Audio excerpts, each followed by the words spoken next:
Եվ վերջապես ամենակարևորը, որը նա փորձում է թաքցնել ամեն գնով,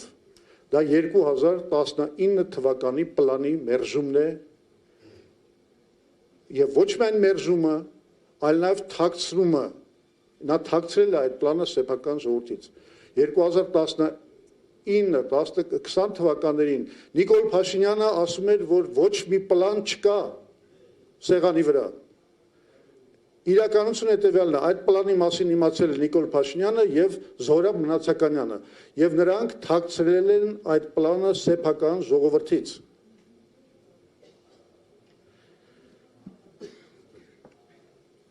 Ինչ էր այդ պլանը հոյակապ մի լուծում Մինսկի խմբի համանախագահներ Միացյալ Նահանգներ Ֆրանսիայի Ռուսաստանի երաշխավորությամբ մի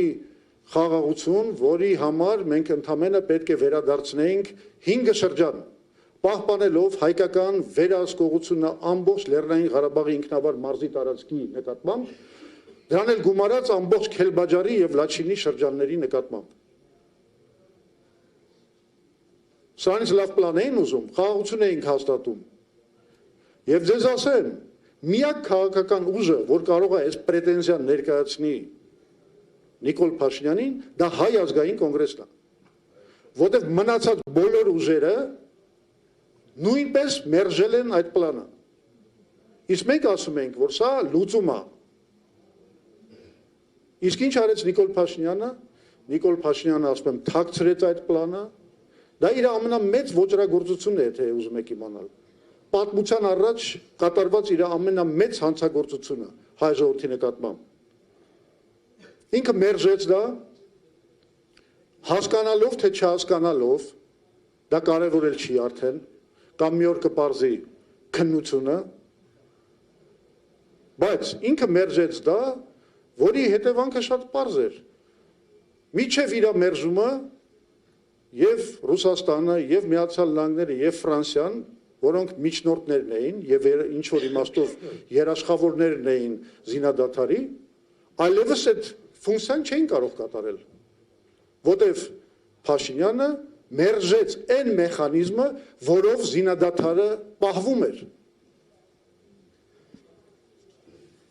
Հիմա պարզվում է, որ ինքը դա արել է գիտակցաբար։ Հիմա արդեն տենց են ասում, ամբողջ պրոպագանդան ասում է մենք գիտակցաբար ենք արել։ Ինչ է սա նշանակում։ Սա նշանակում է մի բան։ Նիկոլ Փաշինյանը այսօր խոստովանում է, որ ինքը զոհաբերել է Արցախը հանուն իբր ինքնիշխանության եւ անկախության։ Բայց մենք հո գիտենք, որ Արցախը զոհաբերված է, բայց ոչ ինքնիշխանություն ենք ձեռք բերել, ոչ էլ ինչ որ անկախություն։ Անկախությունը, եթե ինքը չգիտի, մենք ձեռք ենք բերել 91 թվականին։ Իսկ ինքնիշխանությունը երբեք այսպես խարխլված չի եղել, քան Նիկոլ Փաշինյանի օրոք։ Նիկոլ Փաշինյանը մի անգամ է մենակ ճիշտ բան ասել, հեսա ցիտեմ, ինձ հետ կհամաձայնվեք։ Սա ցիտատ է, մեջ բերում է Նիկոլ Փաշինյանից։ Հանձնելով խոսքը այդ հողերի մասին է, այդ 5 շրջանի մասին։ Հանձնելով գուցե կփրկեի հազարավոր կյանքեր, իսկ չհանձնելով փաստորեն հազարավոր զոհերի հանգեցրած որոշումների հեղինակ դարձա։ Սա հազվագյուտ պահերից է, երբ որ ինքը ասենց ինքնախոստովանության մի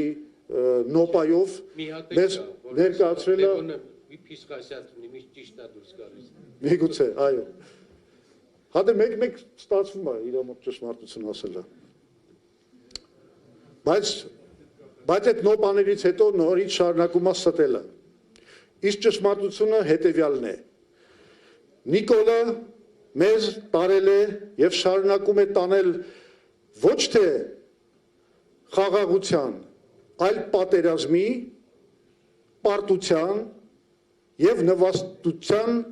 նվաստության ճանապարհով։ Նիկոլը եւ նրա ամբողջ թիմը, շարունակում եմ ճշմարտությունների շարքը, թաղված է կոռուպցիայի մեջ եւ մենք շատ շուտով կներկայացնենք այդ փաստերը։ Համակարգային կոռուպցիայի փաստեր։ Նիկոլը ձգտում է Հայաստանում հաստատել անձնիշխանություն։ Նա ոչնչացնում է ժողովրդավարությունն ու մարդու իրավունքների նկատմամբ հարգանքը։ նա կազմաքանդում է հայ առաքելական եկեղեցին, նա ամենուրեք սերմանում է պառակտում, անօրենություն, բաժանում։ Սա է Նիկոլ Փաշինյանի կառավարման ժառանգությունը։ Հիմա էլ լսեցիք հա այս վերջին դրվագը, ասում է այդ շունշանգյալի պատմությունը, ասում է բանա, այդ ով որ քվեարկի ինչ-որ մի քանի տենց ուժի ամնա տալիս, ասում է ես չեմ հավատում, որ այդքան շունշանգյալ կա, որ այդ մարդկանց օգտին կարան քվեարկեն։ Գիտեք, եթե ինքը այդ արտահայտությունը օգտագործեր քաղաքական օպոնենտների նկատմամբ, ես դա կհամարեի ներելի։ Բայց երբ որ ինքը այդ արտահայտությունը օգտագործում է սեփական ժողովրդի բնորոշելու համար, ուստեղ կարևոր չի ինչ հատված է ժողովրդի, մեծ հատված է կամ փոքր հատված է, որ այդպես են մտածում։ Եթե ինքը ժողովրդի նկատմամբ օգտագործում է շունշանգյալ այդ արտահայտությունը, դա բնորոշում է Նիկոլ Փաշինյանի ամբողջ բնութագիրը եւ պատկերը։ Տո շունշանգյալը դու ես։ Այս ինձ իրավունք եմ հիմա վերապահում իրեն ասել սա։ Շունշանգյալը դու ես, որը այդ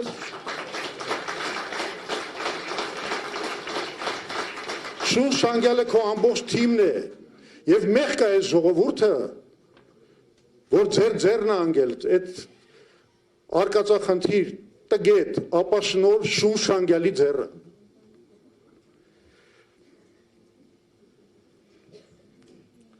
Այս մեծ համար աններելի եւ անընդունելի վերաբերմունք է, որովհետեւ հայ ժողովրդին այսպես վերաբերվել չի կարելի։ Հայ ժողովրդին պետք է սիրել, գուրգուրել եւ մենք կոնկրետ խոստանում ենք ձեզ հետեւյալը։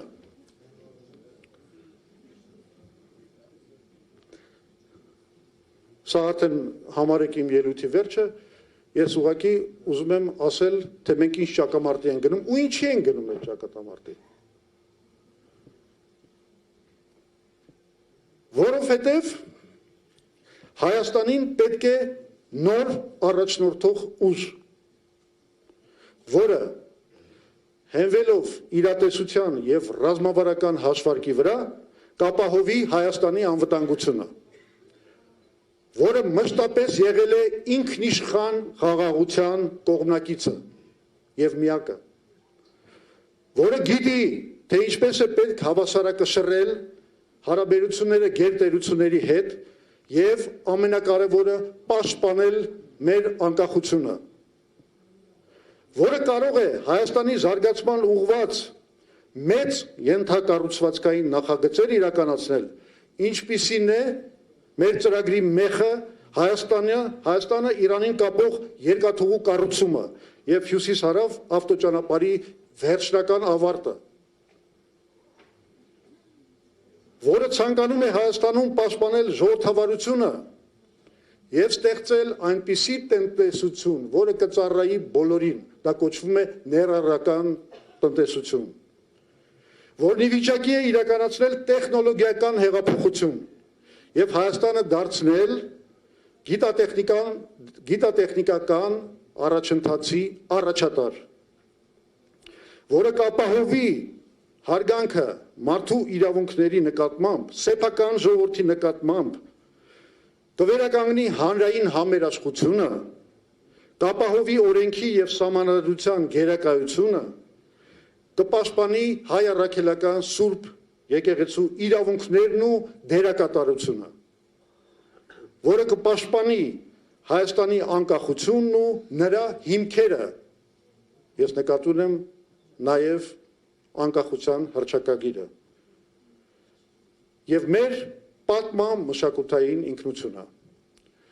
Ես ձեզ շատ շնորհակալ եմ, որ դուք համբերություն ունեցաք լսելու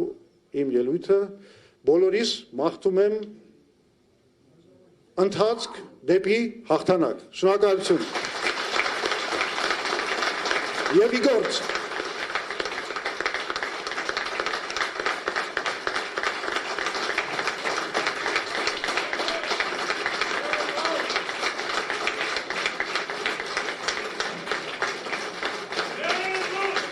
Ոնց